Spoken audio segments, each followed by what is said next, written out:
যাই আল্লাহ আপনার নাম তো রহমানুর রহিমুল মালিকুল কুদ্দুসুস সালাম। আয় আল্লাহ আপনার নাম তো মুমিনুল মুহাইমিনুল আজিজুল জব্বারুল মুতাকাব্বির। আয় আল্লাহ আপনি তো খালিকুল বারিউল মুসাউবিরুল গফফারুল কাহ্হারুল ওয়াহ্হাব। আয় আল্লাহ আপনি তো রাজ্জাকুল ফাত্তাহুল আলিমুল কাবিদুল বাসিত আল খাফিদুর রাফিউল মুইজ্জুল মুজিল্লুস সামি আল বাসিরুল হাকামুল আদাদুল লাতিফুল খাবির আল হালিমুল আজিমুল গফুরুশ শাকুরুল আলী আল কাবীরুল হাফিজুল মুকীতুল হাসিবুল জালিল الكريم الرقيب المجيب الواسع الحكيم الودود المجيد الباعث الشاهد الحق الوقيل القوي المتين الولي الحميد المحسن المبدي المعيد المحيي المميت الحي القيوم الواجد الماجد الأحد الصمد القادر المقتدر المقدم المؤخر الأول الآخر الظاهر الباطن الوالي المتعالي البر التواب المنتقم العفو الرؤوف مالك الملك ذو الجلال والإكرام المقسط الجامع الغني المغني الماني الضر النافع النور الهادي البادي الباقي الوارث الرشيد মুসলমান ভাই আমার গভীর মনোযোগ দিয়া কথাগুলি বোঝার চেষ্টা করেন। আল্লাহর নবী বিশ্ব নবী তো জানের বাচ্চা নবী গোটা পৃথিবীর মানুষে ডাক দিয়ে বলেন, কে গোটা পৃথিবীর মানুষ যখন মহিলাগুলি বেশি বেশি বাজারে চলে যায় পুরুষের তুলনায়, যখন বাজারের মধ্যে তোমরা মহিলা বেশি দেখবা, তখন মনে করবা যে অতি তাড়াতাড়ি কিয়ামত চলে এসেছে। আল্লাহর নবী বিশ্ব নবী তো জানের বাচ্চা নবী গোটা পৃথিবীর মানুষের ডাক দিয়ে বলেন, এ গোটা পৃথিবীর মানুষ, আল্লাহ পাক রব্বুল আলামিন তো এমন একজন আল্লাহর আল্লাহ, আমার আল্লাহ বন্ধু নেই অল্প, আর আমার আল্লাহ পাক রব্বুল আলামিন যখন দিতে চাই তখন বান্দার আমল নামায় দেই জফরি বৈরা। এই জন্য বন্ধুরে একজন কবি কত সুন্দর ভাষায় বলেন, না কালে কো দেখে না গুরে কো দেখে, না কালে কো দেখে না গুরে কো দেখে, পিয়া জিসকো চাহে সুহাগন নাই। বন্ধুরে আমার আল্লাহ তো এমন একজন আল্লাহর আল্লাহ, আমার আল্লাহ বন্ধুরে বান্দার কাছ থেকে নেই অল্প, আর যখন বান্দাকে দিতে চাই তখন বন্ধুরে বান্দার আমল নামাই দেই জফরি বৈরা। এই জন্য আল্লাহর পাক রব্বুল আলামিন গোটা পৃথিবীর মানুষরা ডাক দিয়ে বলেন, হে গোটা পৃথিবীর মানুষ, আমি আল্লাহ পাক রব্বুল আলামিন কদরের রাত্রে কুরআন নাজিল করলাম। এই জন্য হে আমার বান্দারা, আমি আল্লাহ পাক রব্বুল আলামিনের নিকট কদরের রাতটা সবচেয়ে শ্রেষ্ঠ হইয়া যায়। আল্লাহ পাক রব্বুল আলামিন গোটা পৃথিবীর মানুষকে ডাক দিয়ে বলেন, শাহরু রমাদান আল্লাযী উনজিলা ফীহিল কুরআন। আমি আল্লাহ পাক রব্বুল আলামিন এই রমজানুল মাসের মধ্যে কোরআন নাজিল করলাম। এই জন্য বন্ধুরে রমজান মাস সর্বশ্রেষ্ঠ হইয়া যায়। আল্লাহ পাক রব্বুল আলামিন গোটা পৃথিবীর মানুষকে ডাক দিয়ে বলেন, ইন্না আনজালনাহু ফি লাইলাতিল কদর। নিশ্চয় আমি আল্লাহ পাক রব্বুল আলামিন কদরের রাতের মধ্যে কোরআন নাজিল করলাম। এই জন্য বন্ধুরা 365 রাতের মধ্যে সর্বশ্রেষ্ঠ রাত্র সবে কদরের রাত্র হইয়া যায়। আল্লাহর নবী বিশ্ব নবী দু জানের বাচ্চা নবী বন্ধুরা একদিন তার সাহাবায়ে কেরামদেরকে নিয়া দিনের বয়ান দেয়, মানুষে ইল্লাল্লাহর দাওয়াত দিতেছেন এবং দিনের ফজিলত বর্ণনা করতেছেন। এক সময় আল্লাহ নবী বিশ্ব নবী দু জানের বাচ্চা নবী সাহাবায়ে কেরামদেরকে ডাক দিয়ে বলেন, এ আমার সাহাবায়ে কেরাম, বনি ইসরাইলের মধ্যে এমন একটা যুবক ছিল, যে যুবকটা 1000 মাস কাফেরদের বিরুদ্ধে যুদ্ধ জিহাদ কইরা কইরা 1000 মাস সে কাটিয়ে দিয়েছিল। বন্ধুরে লম্বা কথা সংক্ষিপ্ত করে নিলাম। তখন সাহাবায়ে কেরামদের মধ্যে একটা আক্ষেপ চলে আসে, আল্লাহর নবীর ডাক দিয়ে বলেন, আয় আল্লাহর নবী, তারা তো লম্বা হায়াত পেয়েছে, অর্থাৎ 1000 মাসে হয় 83 বছর 4 মাস। রাসূলুল্লাহ সাল্লাল্লাহু আলাইহি ওয়াসাল্লাম ডাক দিয়ে বলেন, 1000 মাসে কাফেরদের সাথে যুদ্ধ জিহাদ করেছে, অর্থাৎ 83 বছর 4 মাস।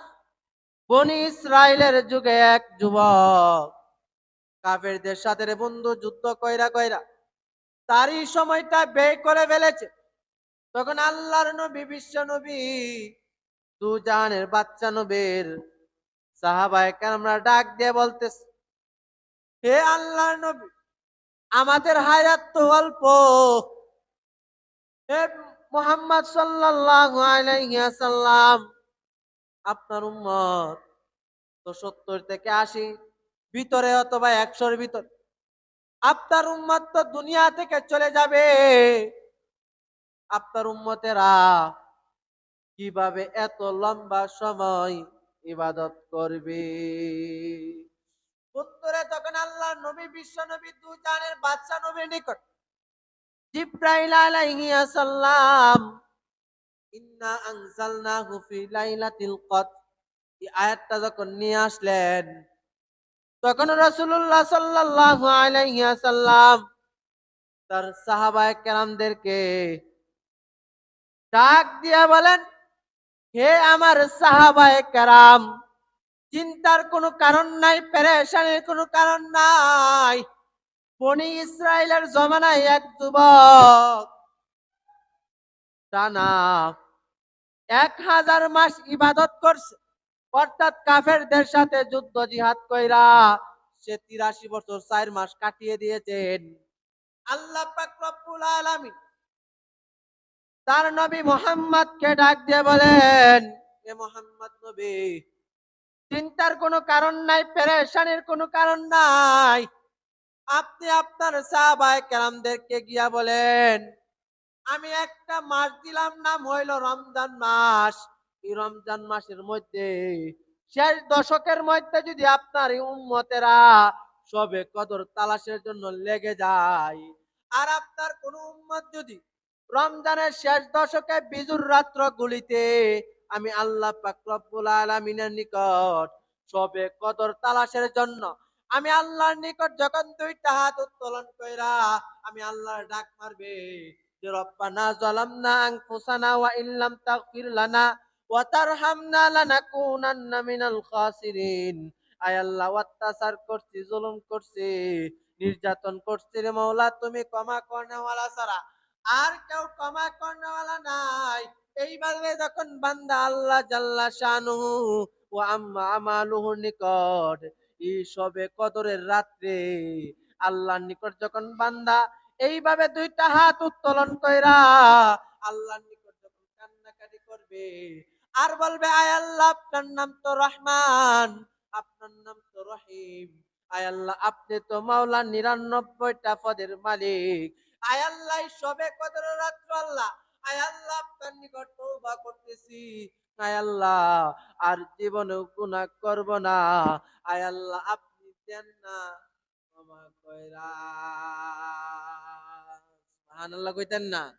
এই জন্য মুসলমান ভাই আমার গভীর মনোযোগ, এই সবে কদরের রাত্র কেমন একটা রাত্র রে বন্ধু।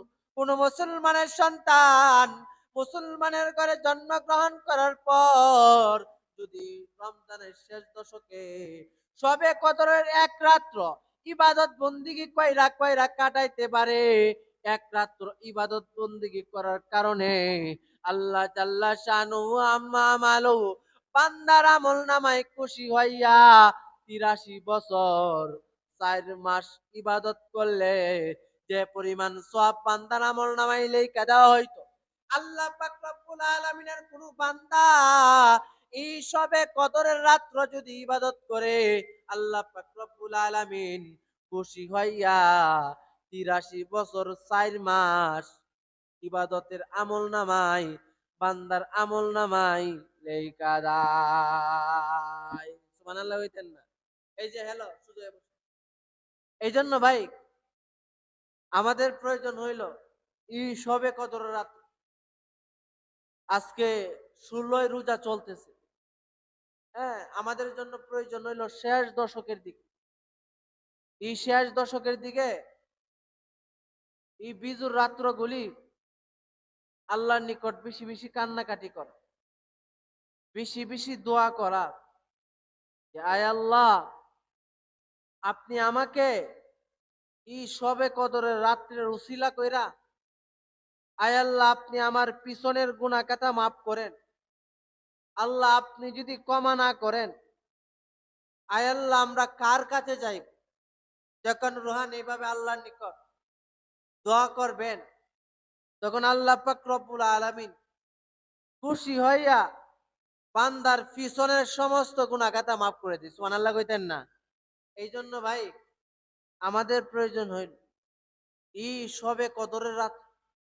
অনেকেই ভাই আছে যে ভাই এই সবে কদরের রাত্রের মধ্যে গুনার কাজের মধ্যে নিজেকে লিপ্ত করে ফেলে। গুনাহ করতে করতে ভাই জীবন শেষ। আর বেটা গান গাইতেছে আজকে মরলে কালকে 2 দিন, পরের দিন কেউ আর কাঁদবে না, যাদের লাগিন করলা কামাই মরলে তারা চিনবে না।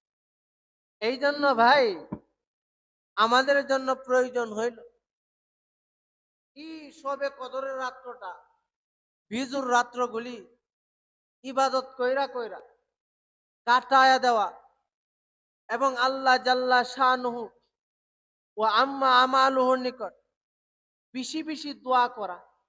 কারণ ভাই আমি তো এমন একজন নবীর উম্মত যে নবীর কারণে আল্লাহ পাক রব্বুল আলামিন গোটা পৃথিবী বানাইলে। মেরে মুহতারাম দোস্ত আর বুজুর্গ, আল্লাহ তাআলা আমাকে আপনাকে এমন একটা রাত্র দান করলেন যে রাত্র পাওয়ার জন্য দুলাল ভাই সবাই পেরেশানি করছে, আল্লাহর নিকট বেশি বেশি দোয়া করছে এই সবে কদরের রাত্রটা পাওয়ার জন্য। সমস্ত নবীরাই আল্লাহর নিকট দোয়া করছে, আল্লাহ আপনি আমাকে সবে কদরের রাত্র পাওয়ার তৌফিক দান করেন এবং শেষ নবীর উম্মত হওয়ার তৌফিক দান করেন। সুবহানাল্লাহ কইতেন না? এই জন্য ভাই আমাদের প্রয়োজন হইল এই সবে কদরের রাত্রটা একটা গুরুত্বপূর্ণ রাত। এই জন্য ভাই আমাদের প্রয়োজন হইল এই রমজান মাসে ইবাদত বন্দি করা, আল্লাহ তাআলার হ্যাঁ ইবাদত বন্দি কইরা কইরা রমজানটা কাটা। এই জন্য ভাই আল্লাহর নবী, বিশ্ব নবী, দু জাহানের বাচ্চা নবী উম্মত হওয়ার জন্য বন্ধুরে সমস্ত নবীরা আল্লাহর নিকট দোয়া করে, আল্লাহ গো নবী হইতে চাই না, আয় আল্লাহ আখিরি জামানার নবীর উম্মত বানায়া পাঠান।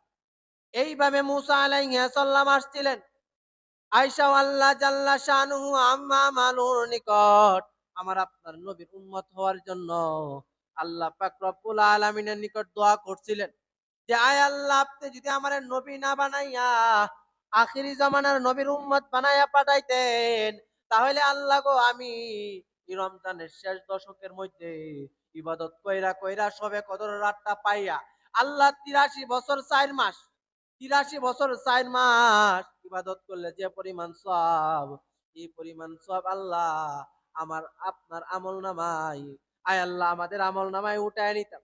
কিন্তু বন্ধুরা তদ্রুপ তেমনি ভাবে সমস্ত নবীরা আয়েশা আল্লাহ পাক রব্বুল আলামিনের নিকট দোয়া করেন যে আয় আল্লাহ আপনি আমার যদি নবী না বানাইয়া, ভাই কথা কইলে আমার একটা অভ্যাস খারাপ হইলো, আমি কিন্তু 2 ঘন্টা কিতাব দেখে পড়ে নেব। যদি কথা কই তাহলে আমার মাথা থেকে কথাগুলি চলে যাবে। এজন্য মনোযোগ সহকারে শুনেন, একটা গুরুত্বপূর্ণ একটা ঘটনা ঘটেছে। সবুজ গুরুত্ব সহকারে শুনেন, একটা গুরুত্বপূর্ণ ঘটনা ঘটেছে। এই জন্য বন্ধুরে লম্বা কথা সংক্ষিপ্ত করে নিলাম। আল্লাহ পাক রব্বুল আলামিনের নিকট সমস্ত নবীরা আয়েশা দোয়া করে, আল্লাহ নবী না বানাইয়া যদি আখিরি জামানার নবীর উম্মত বানায়া পাঠাইতে, তাইলে আল্লাহ গো আমি সবে কদরের এক রাত্র ইবাদত বন্দি করতাম। আর আল্লাহ পাক রব্বুল আলামিন তুমি আমাদের আমল নামায় 83 বছর 4 মাস ইবাদতের সব লেখা দিতা। সুবহানাল্লাহ কইতেন না? এই জন্য বন্ধুরা আল্লাহর নিকট মুসা নবী দোয়া করছিলেন, কিন্তু আল্লাহ পাক রব্বুল আলামিন মুসা আলাইহিস সালামের দোয়া কবুল করেন নাই আমার নবীর উম্মত হওয়ার জন্য। আল্লাহর নবী ঈসা আলাইহিস সালাম বন্ধুরে পাহাড়ের একটা চিপা রাস্তা দিয়া পা হাঁটি হাঁটি করে যায়। পাহাড়ের একটা চিপা রাস্তার মাঝখানে দেখলেন একটা কুচকুচে একটা কালো পাথর। আবার যখন আর একটু সামনে আগাইলেন, তখন আল্লাহর নবী ঈসা আলাইহিস সালাম দেখতে পাইলেন একটা দবদবে সাদা পাথর। আল্লাহর নিকট ডাক দিয়ে বলেন, আল্লাহ গো, দুনিয়াতে কত সাদা পাথর দেখলাম, আল্লাহ এর চাইতে সাদা পাথর আয় আল্লাহ আপনি আমার জামানায়, আয় আল্লাহ আমি আমার যুগে, আয় আল্লাহ আমার এই বয়সে এই সাদা পাথরের চাইতেও আর কোন জিনিস দেখি নাই। সুবহানাল্লাহ কইতেন না? বন্ধুরে লম্বা কথা সংক্ষিপ্ত করে নিলাম। আল্লাহর নবী ঈসা আলাইহিস সালাম দবদবে একটা সাদা পাথর দেখে আশ্চর্যান্বিত হইয়া যায়। আর আল্লাহরে জিজ্ঞাসা করে, আল্লাহ গো, কত সাদা পাথর দেখলাম, এর চাইতে আশ্চর্যান্বিত সাদা পাথর আর কোথাও আমি আল্লাহ দেখি নাই। আল্লাহ পাক রব্বুল আলামিন ঈসা আলাইহিস সালামরে ডাক দিয়ে বলেন, এই ঈসা রে, কি একটা বিশাল বড় একটা সাদা পাথর দেখা এই ঈসা তুমি আশ্চর্যান্বিত হইয়া গিয়াছো।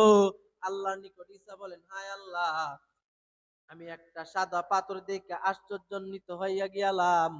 তখন আল্লাহ পাক রব্বুল আলামিন বন্ধুরে ঈসা আলাইহিস সালামকে ডাক দিয়ে বলেন, হে ঈসা, এর চাইতে আশ্চর্যান্বিত জিনিস কি হে ঈসা তুমি দেখতে চাও? ঈসা নবী আল্লাহর নিকট ডাক দিয়ে বলেন, আয় আল্লাহ, আপনি যদি এর চাইতে আশ্চর্যান্বিত জিনিস দেখাইতে চান, আয় আল্লাহ আমি ঈসা নবীও দেখতে তৈয়ার। সুবহানাল্লাহ কইতেন না? বন্ধুরা আল্লাহর নবী ঈসা আলাইহিস সালাম যখন আল্লাহর নিকটে এইভাবে ফরিয়াদ করলেন, আল্লাহ তুমি যদি এই সাদা পাথরের চাইতেও আশ্চর্যান্বিত কোনো জিনিস দেখাইতে চাও, আল্লাহ আয় আল্লাহ আমি দেখার জন্য তৈয়ার হইয়া গেলাম। আল্লাহ পাক রব্বুল আলামিন ঈসারে ডাক দিয়ে বলেন, হে ঈসা, তোমার হাতে কি? ঈসা নবী ডাক দিয়ে বলেন, আয় আল্লাহ আমার হাতে তো একটা লাঠি। ঈসা আলাইহিস সালামকে আল্লাহ জাল্লা শানুহু আম্মা মালুহু ডাক দিয়ে বলেন, ঈসা রে, তোমার এই হাতের লাঠিটা দিয়া ওই দবদবে সাদা পাথরের মধ্যে তুমি আঘাত করো। ঈসা আলাইহিস সালাম আল্লাহর কাছে প্রশ্নবোধক প্রশ্ন চিন্তা মারলেন, আল্লাহ গো, এই দবদবে সাদা পাথরের মধ্যে আল্লাহ আমার এই হাতের লাঠি দিয়া আঘাত করলে আল্লাহ কি হবে? ঈসা আলাইহিস সালামকে আল্লাহ ডাকতে বলেন, ঈসা, আমি আল্লাহর সাথে কথা লম্বা করো না, আমি যেটা বলি সেটাই করো। বন্ধুরে লম্বা কথা সংক্ষিপ্ত করে নিলাম। আল্লাহর নবী ঈসা আলাইহিস সালাম বিসমিল্লাহ বইলা তার এই হাতের লাঠি দিয়া যখন ই দবদবে সাদা পাথরের মধ্যে আঘাত করলেন, আঘাত করার সঙ্গে সঙ্গে পাথরটা দুই খণ্ডিত হইয়া যায়। সুবহানাল্লাহ। সুবহানাল্লাহর আওয়াজটা হইছে না তো? একটু জোরে বলেন সুবহানাল্লাহ। বন্ধুরা লম্বা কথা সংক্ষিপ্ত করে নিলাম। আল্লাহর নবী ঈসা আলাইহিস সালাম যখন এই সাদা দবদবে পাথরের মধ্যে উনার হাতের লাঠি দিয়া বিসমিল্লাহ বইলা যখন এই সাদা পাথরের মধ্যে যখন আঘাত করলেন, সঙ্গে সঙ্গে বন্ধুরে সাদা পাথরটা দুই খণ্ডিত হইয়া যায়। সুবহানাল্লাহ। বন্ধুরে তখন ঈসা আলাইহিস সালাম দেখতে পাইলেন এই পাথর দুই খণ্ডিত হওয়ার পর ওই পাথরের ভিতরে একটা যুবক দাঁড়ায়া দাঁড়ায়া নামাজ আদায় করে। সুবহানাল্লাহ। বন্ধুরা আল্লাহর নবী ঈসা আলাইহিস সালাম ডাক দিয়ে ওই যুবককে ডাক দিয়ে বলেন, হে আমার যুবক ভাই, ওই পাথরের ভিতরে কত বছর যাবত দাঁড়ায় দাঁড়ায় ইবাদত বন্দি করেন? ওই যুবক ডাক দিয়ে বলেন, হে আল্লাহর নবী ঈসা, এই পাথরটা প্রথম ছিল কুচকুচে কালো। আমি যখন ওই রাস্তা দিয়ে যাইতেছিলাম তখন আল্লাহর নিকট দোয়া করলাম। দোয়া করার সঙ্গে সঙ্গে আল্লাহ পাক রব্বুল আলামিন ওই পাথরের ভিতরে আমার ঢুকায়া দিলেন। আর ওই পাথরের ভিতরে আমি তাইকা ইবাদত বন্দি করি। আর আল্লাহ পাক রব্বুল আলামিন জিবরাইল আলাইহিস সালামের মাধ্যমে পাথরের ভিতরে আমার জন্য আল্লাহ পাক রব্বুল আলামিন খাবারের ব্যবস্থা করেন। আল্লাহু আকবার বলেন। বন্ধুরা যখন ওই যুবকটা আল্লাহর নিকট এইভাবে দোয়া করতেন, তখন ওই যুবকের জন্য আল্লাহ পাক রব্বুল আলামিন ওই পাথরের ভিতরে জিব্রাইলের মাধ্যমে খাবারের ব্যবস্থা করেন। যখন তার টয়লেটের প্রয়োজন হয়, তখন সে যখন ডেক দেয়, ডেক দেওয়ার সঙ্গে সঙ্গে তার খাবার হজম হইয়া যায়। সুবহানাল্লাহ বলতেন। তখন ওই যুবকটা ডাক দিয়ে বলেন, হে আল্লাহ নবী ঈসা, আমি যখন এই পাথরের ভিতর ঢুকছিলাম, তখন এই পাথরটা একেবারে কুচকুচে কালো ছিল, কিন্তু এই পাথরের ভিতরে আমি তাইকা তাইকা আল্লাহ জাল্লা শানুহু ওয়া আম্মা আমালুহুর ইবাদত বন্দি করতে করতে এই কুচকুচে পাথরটা আল্লাহ পাক রব্বুল আলামিনের হুকুমে সাদা পরিণত হইয়া যায়। সুবহানাল্লাহ।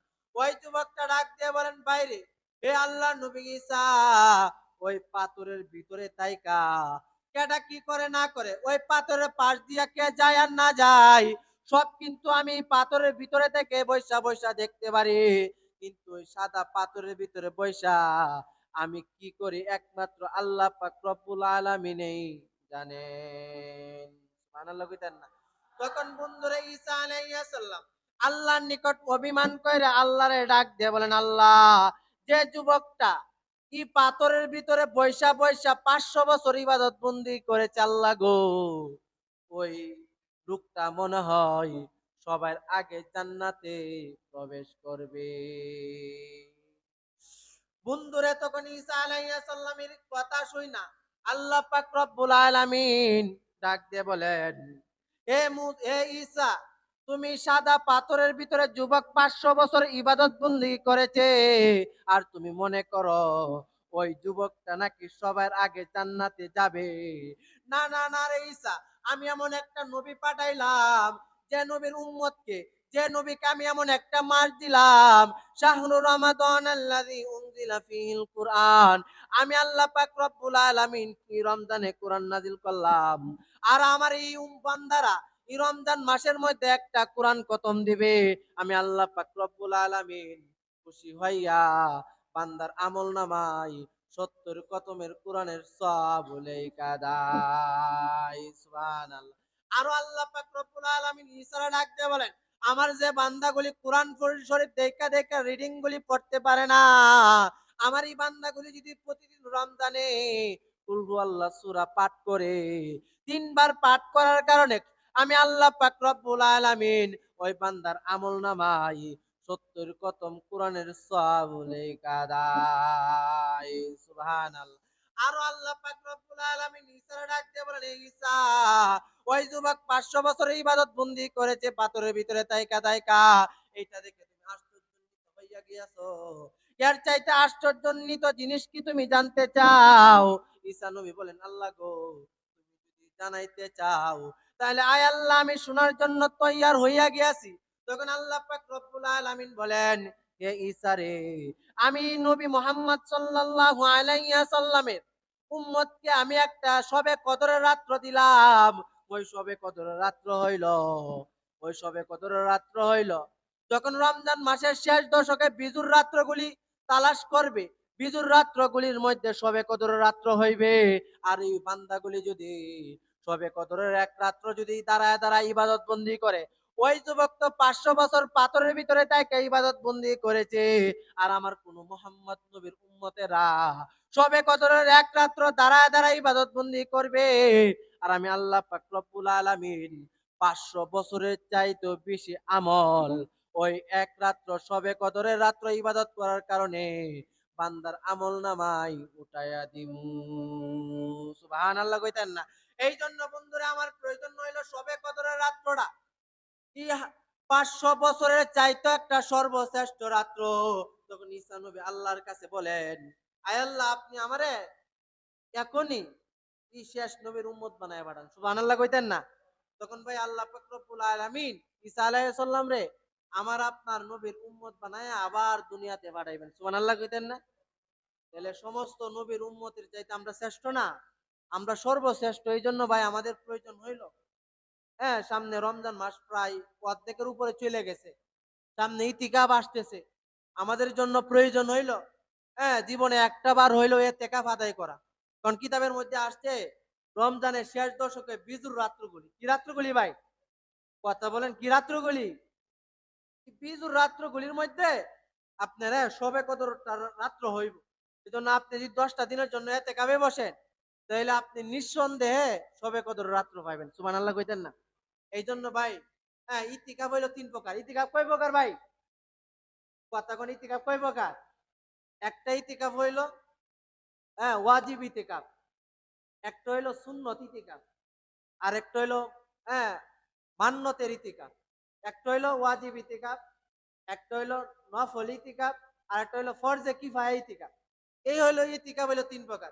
এই জন্য আল্লাহ নবী, বিশ্ব নবী, দুজানের বাদশা নবী গোটা পৃথিবীর মানুষের ডাক দিয়ে বলেন, এ গোটা পৃথিবীর উম্মতেরা, ইতিকাফ হইলো 3 প্রকার। একটা হইলো ওয়াজিব ইতিকাফ, আর একটা হইলো ফরজে কিফায়া ইতিকাফ, আর একটা হইলো মান্নতের ইতিকাফ।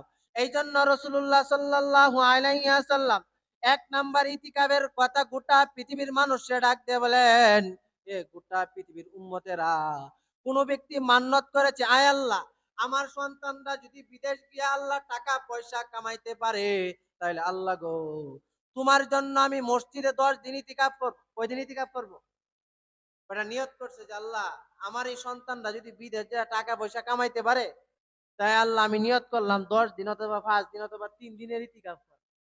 তখন ভাই ওই লোকের মনের নেক বাসনা যদি কবুল হয়ে যায়, তখন ওই লোকের জন্য ইতিকাফ করা যেই দিনে নিয়ত করছে ওই দিন ওয়াজিব হয়ে যায়। কি হয়ে যায় ভাই? ওয়াজিব হয়ে যায় ওই লোকের জন্য ইতিকাফ করা। হ্যাঁ, করা লাগবে, না হইলে গুনাহ হইব।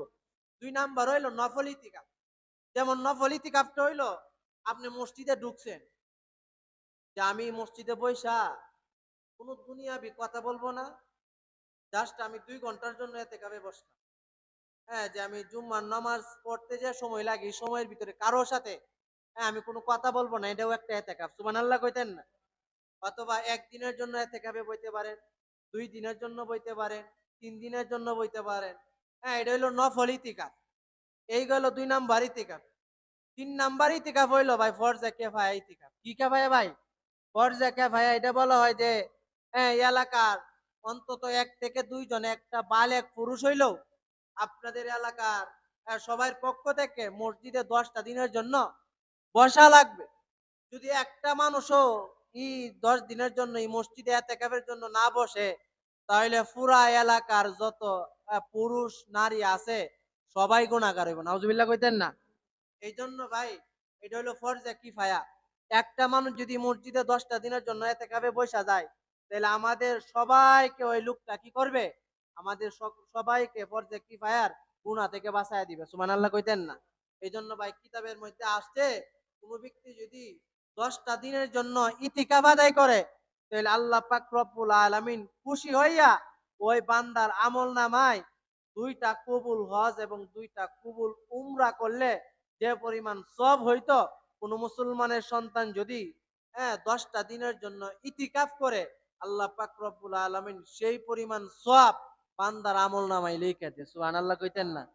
এই জন্য ভাই ইতিকাফ করার জন্য একটু মন মানসিকতা তৈরি করে 2টা হজের সওয়াব, 2টা উমরার সওয়াব আল্লাহ তাআলা আমার আপনার আমল নামায় লিখে দিবেন। এই জন্য ভাই আমরা যারা আছি, ইচ্ছা করলে ভাই এতেকাফে বসতে পারি। এখন যদি আজরাইল আলাইহিস সালাম আইসা প্রত্যেকের লিস্টি করে যে তুই কি 10টা দিনের জন্য ইতিকাফে বইবেন না আমার সাথে যাইবে, কোন আপনারা কি উত্তর দিবেন? বইবেন নাকি আজরাইলের সাথে যাইবেন? নাহিদ ভাই, যদি আয়া কয় যে আমার মসজিদে কি 10 দিনের জন্য ইতিকাফে বসবেন না আমার সাথে গুরুস্থানে যাইবেন, তাহলে কি করবে? বুঝেন না? এই জন্য ভাই তখন তো কইবেন যে ভাই না, তোমার সাথে এখন যাওয়ার সময় নাই, মাত্র যুবক মানুষ, এখন বিয়া শাদী করছি না, এখন এত তাড়াতাড়ি চলে গেলে হইব? 10 দিন না যায় না, আমি 20 দিনের লাগিন বই হারাম। অনেকে কইবে সমস্যা না, আমি 1 মাসের জন্য বইয়ে যাই। কই মাসের লাগিন বই হারবো? 1 মাসের জন্য। এই জন্য ভাই আসেন আমরা যুবক যারা আছি, বিশেষ করে মই মুরব্বীরা, হইতে পারে এটা জীবনের শেষ রমজান হয়ে যাইতে পারে। আপনার অনেক সাথী ভাইরা কিন্তু চলে গেছে, কথা লম্বা করব না। এই জন্য মিলন ভাই, এই যে একটু হিম্মত করেন যে এতে কাবে বলা যায় কিনা। হ্যাঁ, আমরা যারা মই মুরব্বীরা আছি, একটু হিম্মত করলে হয়ে যায়। আল্লাহ তাআলা আমারে আপনারে অনেক বারাকা দিবে। আল্লাহর নিকট একটা কিছু তো বলতে পারবেন যে আল্লাহ জীবনে যা ইবাদত করছি না করছি এগুলি কবুল হয় কিনা না হয়, কিন্তু আল্লাহ তোমারে সন্তুষ্ট করার জন্য, এই এলাকার মানুষের গুনাহ থেকে বাঁচানোর জন্য আল্লাহ আমি 10টা দিনের জন্য এতে কেমন বইছিলাম, আয় আল্লাহ আমার গুনার দিকে না তাকাইয়া ইয়াতে কাফিতে বইছিলাম, এই উসিল্লা আমার গুনাহগুলি মাফ করে দিও। সুবহানাল্লাহ কইতেন না?